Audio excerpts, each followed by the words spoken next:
នៅព្រឹកថ្ងៃទី1ខែកុម្ភៈឆ្នាំ2026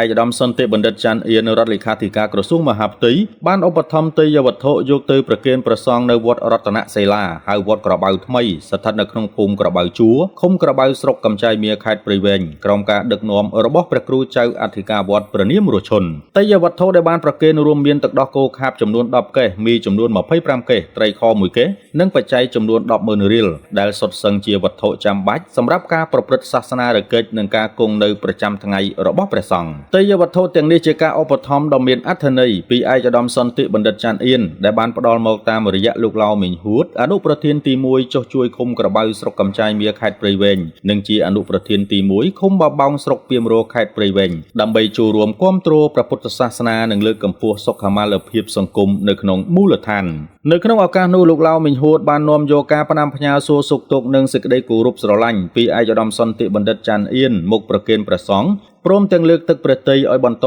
គង់វង្សព្រះពុទ្ធសាសនានិងជាគំរូល្អសម្រាប់សង្គមព្រះគ្រូចៅអធិការវត្តព្រះនាមរស់ឈុននិងព្រះសង្ឃទាំងអស់នៅក្នុងវត្តមានសេចក្តីអំណរគុណយ៉ាងជ្រាលជ្រៅចំពោះឯកឧត្តមសន្តិបណ្ឌិតច័ន្ទអៀននិងលោកឡៅមីងហួតដែលបានយកចិត្តទុកដាក់ឧបត្ថម្ភទេយ្យវត្ថុការប្រគេនទេយ្យវត្ថុនេះមិនត្រឹមតែជួយសម្រួលជីវភាពព្រះសង្ឃប៉ុណ្ណោះទេប៉ុន្តែថែមទាំងបង្ហាញពីស្មារតីសប្បុរសធម៌និងការគាំទ្រព្រះពុទ្ធសាសនាឲ្យរឹងមាំថែមទៀតផង